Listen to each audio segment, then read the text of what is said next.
बिस्मिल्लाहिर्रहमानिर्रहीम। अस्सलाम वालेकुम नाज़रीन, मैं हूं मुबशर शहज़ाद और आप देख रहे हैं मेरा फ़ेसबुक पेज और यूट्यूब चैनल। नाज़रीन, ज़हरा काज़मी का केस है, मग़वी बच्ची का केस है। उस हवाले से जो लेटेस्ट मालूमात हम तक पहुंची हैं वो मैं आपके साथ शेयर करता हूं। आज अदालत के अंदर क्या हुआ, किस तरह से ज़हीर और शब्बीर को लाया गया, और इंटरेस्टिंग बात ये थी कि जो दोनों गवाहान थे उनको, जो एक गवाह था और जो एक निकाह खां था, उनको भी आज जो है अदालत के अंदर पेश किया गया। ये सारे सिचुएशन क्या है और सारे मामलात क्या है वो आपके साथ डिस्कस करते हैं। तो नए आने वाले दोस्त जो हैं वो चैनल को सब्सक्राइब कर लें ताकि लेटेस्ट मालूमात आप तक पहुंच सके। आज जो है शब्बीर और ज़हीर और जो इसके निकाह खां और गवाहान हैं, इनको अदालत के अंदर सिटी कोर्ट के अंदर पेश किया जाना था। आज इनको जो है बाकायदा तौर पर पेश किया गया और हथकड़ियों में ये लोग जकड़े हुए थे।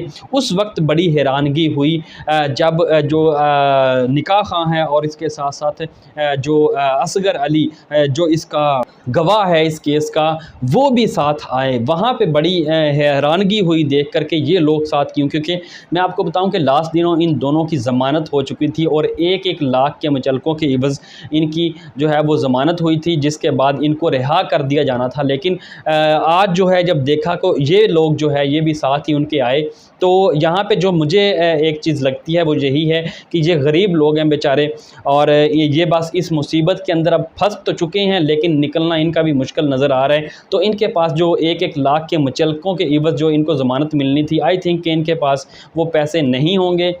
और जो ग़ुलाम मुस्तफ़ा निकाह खां, वो तो पहले ही कह चुका है कि मैं तो गरीब हूँ और मैं तो वकील भी नहीं कर सकता इतने महंगे। तो मुझे लगता है कि 1 लाख की जो बात थी अदालत की जानिब से कहेगी कि वो मुचलकों के इवज़ जो है इनको रिहाई मिलेगी, वो शायद पे नहीं कर सके। इस वजह से इनकी रिहाई पॉसिबल नहीं थी। अलबत्ता इन चारों मुल्ज़मान को आज अदालत के अंदर जो है वो पेश किया गया।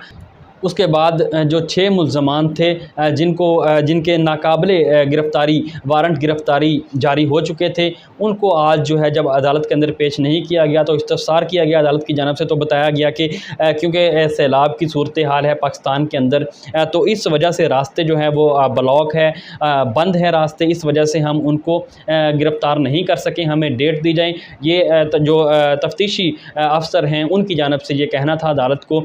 तो अदालत की जानिब से अब जो है मज़ीद 24 सितंबर तक की जो है वो डेट दी गई है। 24 सितंबर को क्या होता है, इन मुल्ज़मान को जब दोबारा से पेश किया जाएगा तो देखा जाएगा उस वक्त क्या डेवलपमेंट सामने आती है, क्योंकि जो तफ्तीशी अफसर हैं उनकी जानिब से कहा गया है कि हम इन लोगों को इस वजह से गिरफ़्तार नहीं कर सके क्योंकि जो रस्ते हैं वो ब्लॉक हैं या फिर सैलाब की सूरत हाल है, कट ऑफ हो चुके हैं, कई ऐसे मकामात हैं जिसकी वजह से हमें दुश्वारी है। तो अब 24 डेट जो है वो अदालत की जानिब से दी गई है। 24 को क्या होता है, क्या सूरत हाल होती है, वो भी आपके साथ शेयर करेंगे।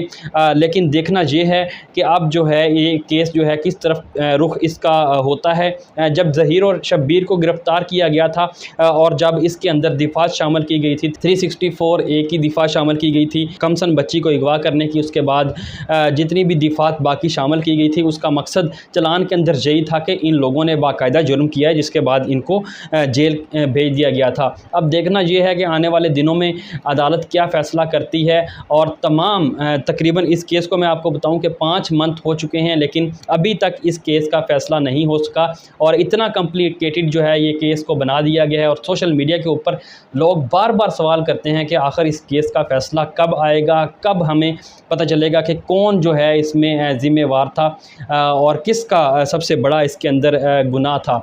तो आने वाले दिनों में सिचुएशन क्या बनती है नाजरीन, कबल अज़ वक्त होगा अभी तक कहना। लेकिन मैं आपको एक चीज़ बता दूं कि बच्ची जो है वो बिल्कुल डिक्लेयर की गई है कि वो माइनर बच्ची है और उसका जो 164 का बयान है वो कोई अहमियत का हामिल नहीं है। जो आईने पाकिस्तान की रूह से जो फ़ैसला करता है कि 164 का बयान एक बालिग़ बच्चे का लिया जाता है या जिसकी 18 जो एज है वो होनी चाहिए या जितने भी लवाज़मात पूरे होने चाहिए, उसके बाद उस बयान की वक़्त होती है। लेकिन इस केस में उस केस की कोई वक़्त मेरे ख़्याल से, ये मेरा अपना जो है एक मौक़िफ़ हो सकता है, अब इससे इख्तिलाफ़ भी कर सकते हैं, लेकिन उसकी कोई वक़्त नहीं होती। तो नाज़रीन, जैसे ही सूरत हाल चेंज होती है या क्या मामलात आते हैं 27 सितंबर को, वो भी आपके साथ डिस्कस करेंगे। अब तक की जितनी भी मालूमात थी वो मैंने आपके साथ शेयर की हैं। तो वीडियो पसंद आए तो लाइक करें, शेयर करें, चैनल को आपने सब्सक्राइब कर लेना है ताकि लेटेस्ट मालूमात आप तक पहुँचती रहें।